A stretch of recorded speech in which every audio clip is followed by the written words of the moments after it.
I'm Stephen Johnson, and I'm here in Brooklyn with my old friend and neighbor, Clive Thompson, the author of a great book called Smarter Than You Think, and a new cover story in the New York Times Magazine called The Minecraft Generation, which is a great read and so interesting on a number of different levels.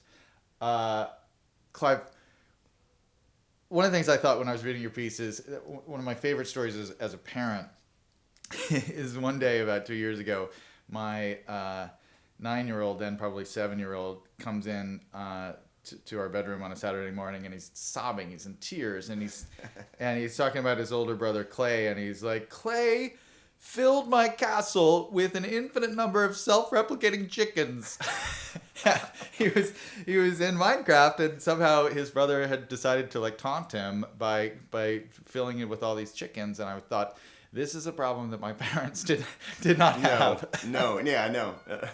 That's a good one. This is the thing about Minecraft is that like it's when kids play the game, they're building a world with these little virtual blocks that they can have an infinite amount of if they want.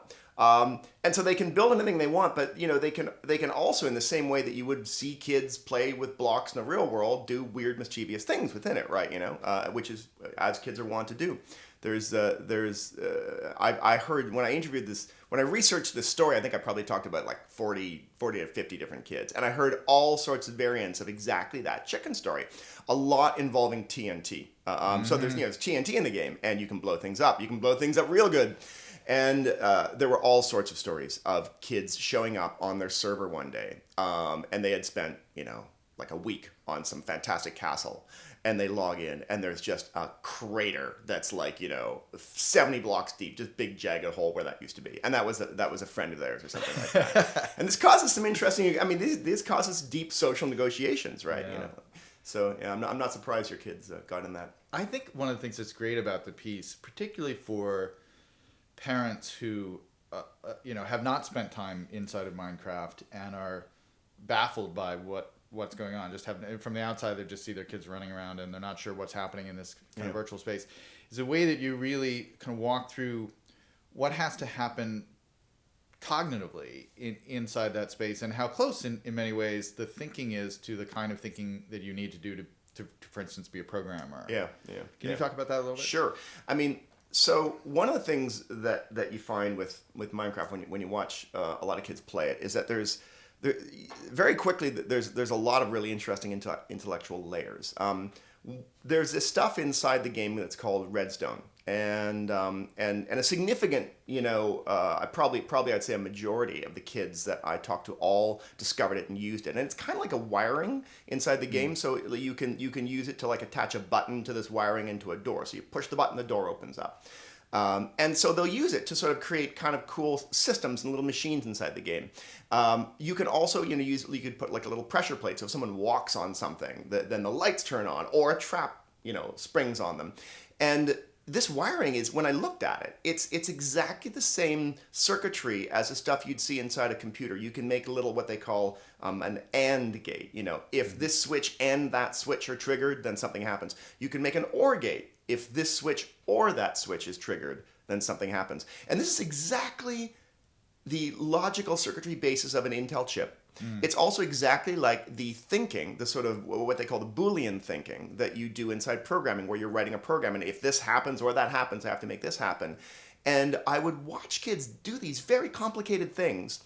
So first off, I thought, well, this is amazing. This reminds me a lot of these desperate attempts that educators have mounted over years to create games or toys that will lead kids towards programming that never really take off because they're boring games, right?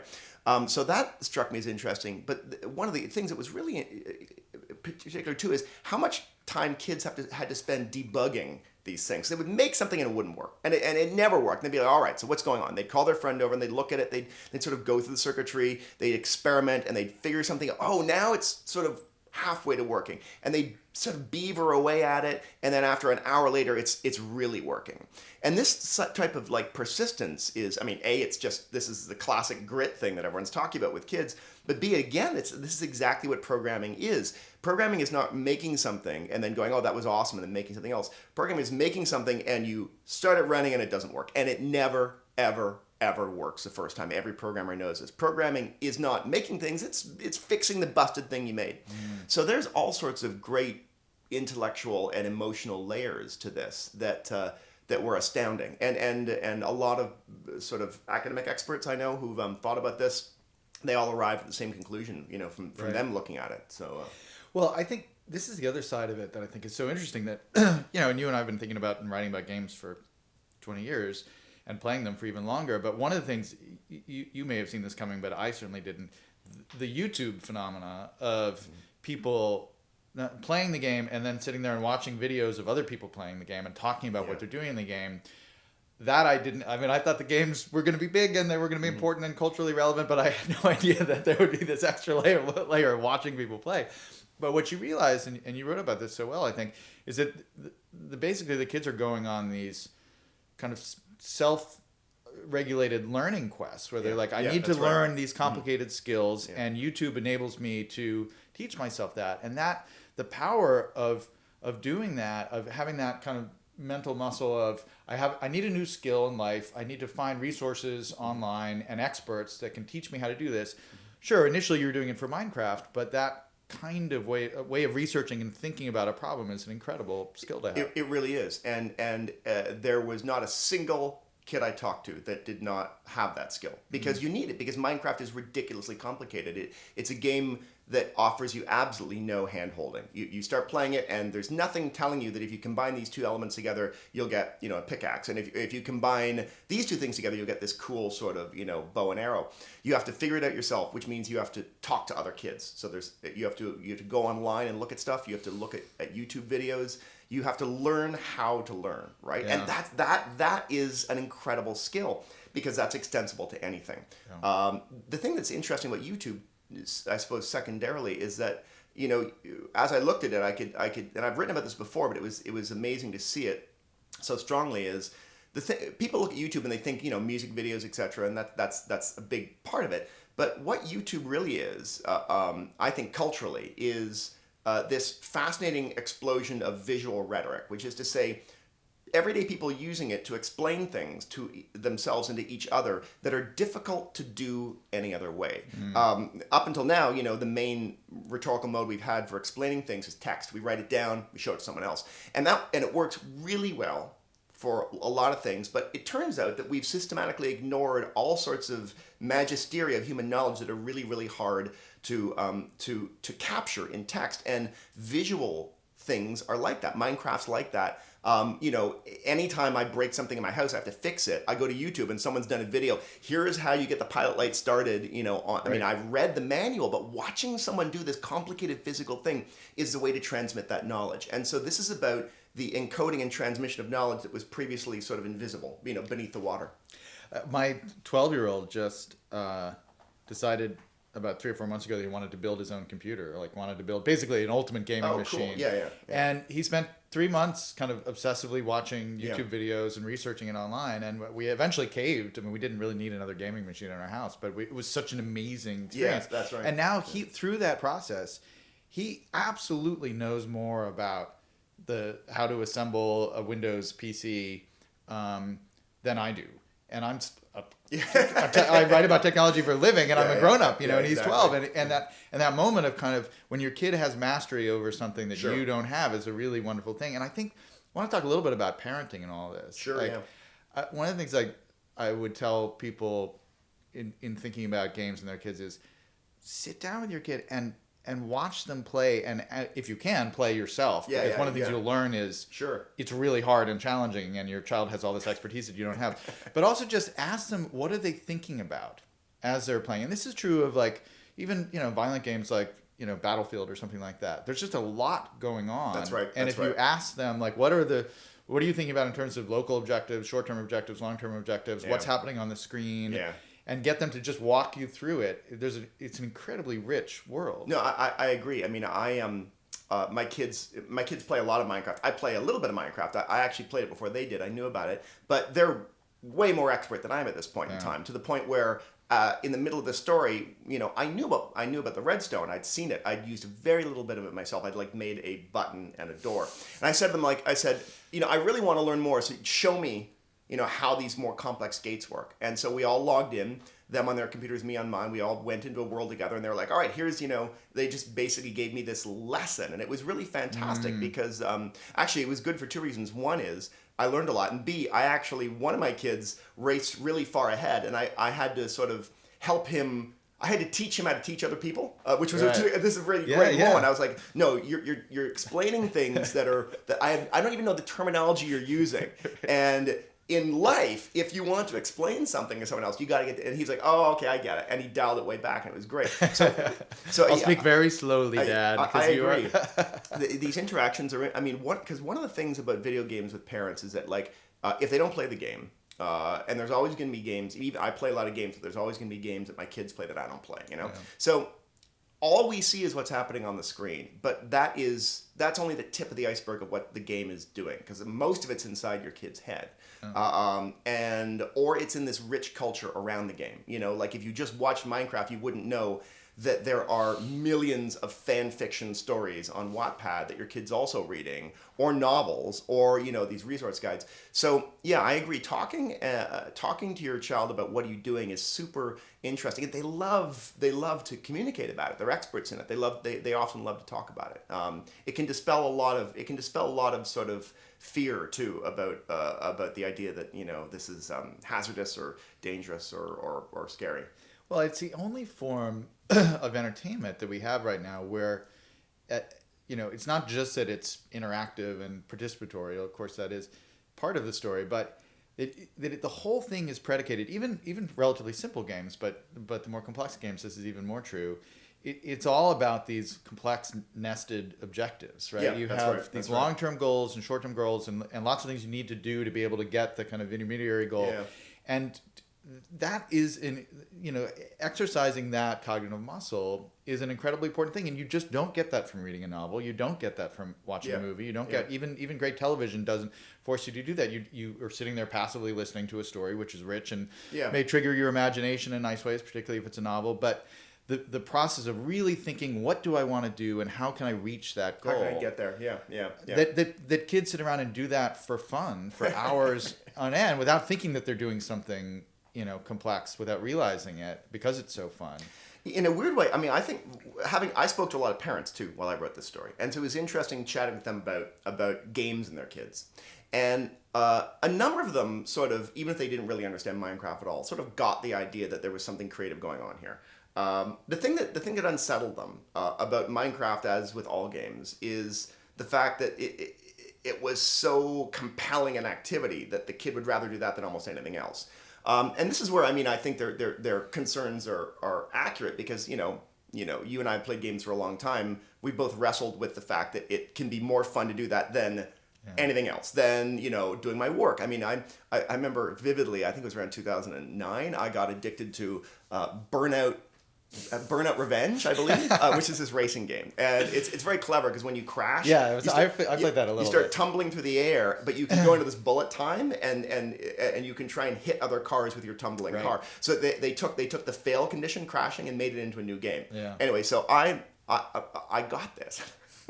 I would sort of dial at 10 in the morning. I'm like, I've done an hour of work. Let's reward myself with like a quick round of Burnout, and then Emily, my wife, came in from the other room where she's working like 5 hours later, and I'm sitting there playing the game. And she's like, look, I never say anything about game playing. I'm not like you. You're an adult. You run your own stuff. But like, shouldn't you maybe stop playing? And I was like, yes, I should. I should stop now. I have like 19 emails from my editor asking. So when parents worry about how compelling and compulsive gameplay can be, I agree with them, because I've experienced it myself. Yeah. And one of the, I've talked about this with my kids. I've said, if you continue to play games the rest of your life, like a good game is designed to create a system that's really hard. It gives you a goal that's hard to achieve, but if you just work hard enough, you can get it. And then it gives you a slightly harder goal.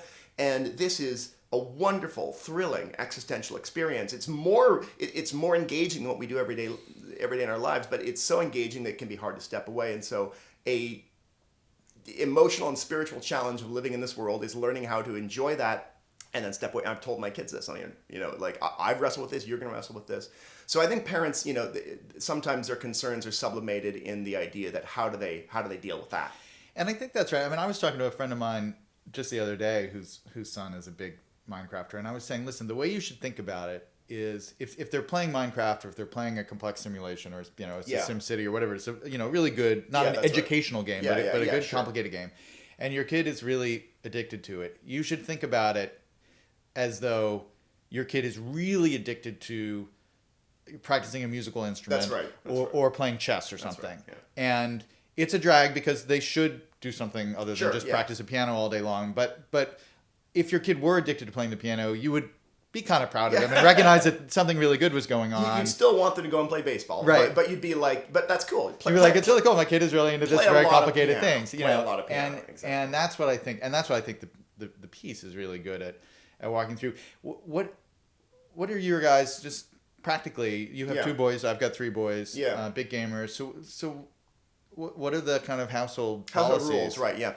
So yeah, I have the same attitude. I recognize the value of all this stuff, but I don't want it to dominate their lives entirely because it's good to get out and do all sorts of different things, do stuff with your hands. So the way we work it is something I've noticed in myself with playing games is that a complicated game takes a little while to get inside it and to figure out what you're doing. In the same way that, like, if you were like, you have to write this big report for work and you need to clear aside 5 hours because it's going to take you 1 hour just to sort of figure out the dimensions of what you're doing. And if you get interrupted, you're going to have to start all over again. And games are like that. A complicated game, not a simple game like, Candy Crush or whatnot, but like a complicated game takes that time of getting inside of it. And so I've known from my own life that if I play for a short period of time, it's just frustrating. So I'll spend like 20 minutes getting into it, getting into that mental state, 5 minutes playing, and then I have to pull myself away, and that's just a dreadful experience. So I've tried to sort of do this with my kids, where like they if they want to play a little bit during the week, on a school day, they can, maybe like half an hour or something like that. But on the weekends, I basically say, we say, you guys get up early. They get up way earlier than we do. My wife and I are late sleepers. So when you get up, you guys can play for as long as you want until your mother and I are up and we've had our coffee and read the paper and we're ready to go out and do something in the world. So they might get 4 to 5 straight hours of really deep immersive play on Saturday and Sunday. And this tends to be unbelievably satisfying because they can do the super complicated deep dive, and they kind of it fulfills their need. It gets that out of their system, or gets it into their system, depending on how you look at it. And they like it and they look forward to it, right? And it's not so it's not a frustrating experience. I think the problem parents have is when they try and make it a little of a driblet every day. Right. I think this is not going to work for all kids. Every kid's different. I'm saying what works for me. I have no idea if it would work for someone else. Right. But it works for me as a game player, and it works for my kids as a game player. And so I think it's sort of a possible experiment to try. We do a similar thing that they have kind of Saturday and Sunday mornings, but we do occasionally there can be kind of rewards of game time during the week. Oh yeah, sure. And but I feel like that ends up creeping into there's sure. and their accounting of so and so got a reward, I should have gotten a reward, and so that it's almost like if you just gave them all Saturday and Sunday morning and let it at that might be the best. The other thing is, with games, I also try and pay attention to what's going on. So like, because not all gameplay is the same. Like, suppose you were building some unbelievably complicated redstone thing. That is tantamount to building a treehouse. And if you want to go for longer on that, I'm fine with that. Yeah. If you're just sort of in a mini game playing paintball and hitting each other over the head, enormously fun, but maybe let's not do that to the exclusion of reading, right? Yeah. Similarly, sometimes my kids will want to go on because a friend from school has invited them onto their server, and there's going to be a bunch of kids there, and it's a social scene. And this is we don't allow our kids to roam around. When I say we, I mean society doesn't allow kids just to sort of go out and roam the streets the way they did when I was young in the 70s. So but kids still want to be together as much as they can away from adult supervision. And a Minecraft server or getting together in World of Warcraft to run a raid or something like that is a little bit like that. So sometimes if there's a social aspect of what they're doing online, that can be like, well, okay, do a little bit more of that because this is your friends getting together. And I sat there, I watched this one boy. He's I guess he's 12 or 13. He comes back from middle school and he would get onto his computer and he had a server, his own personal server, a Minecraft world, and he'd log in, and one by one these various kids would blip into existence from across. Some of them were friends that he had from elementary school. They're not in the same middle school, so this is how they get to see each other during the week.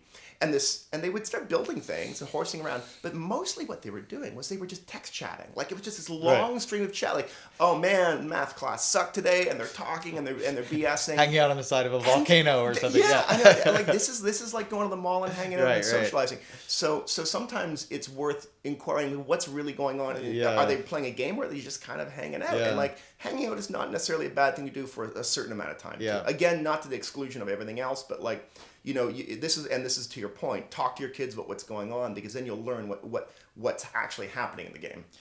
Last question, kind of a two-part question. Just thinking about your history as a gamer, what was one of the kind of early games in your life that really got you interested in the kind of platform? Yeah. And then what's been the most interesting game, not counting Minecraft, of the last couple of years that's coming out soon that you're intrigued by? Yeah. For me, I mean, I'm a creature of the early, arcade games. So I think in some respects, it might have been Robotron. So Robotron is... God, we're old. We're really old. Yeah, we're really old. although I took my kids to an arcade and they loved it. Really? It still stands up. So Robotron, the thing I liked about Robotron was that it's one of these games where you have a little creature running around the screen and there's robots swarming in and attacking you, and you're trying to kill all of them before they kill you. And there's a sense of claustrophobia because it's just one screen. You can't leave the screen. It doesn't scroll around. And the difficulty begins fairly simple and quickly ratchets up to just insane. Right. To the point where, like, I don't think I've ever played a game of it for more than maybe 8 or 9 minutes.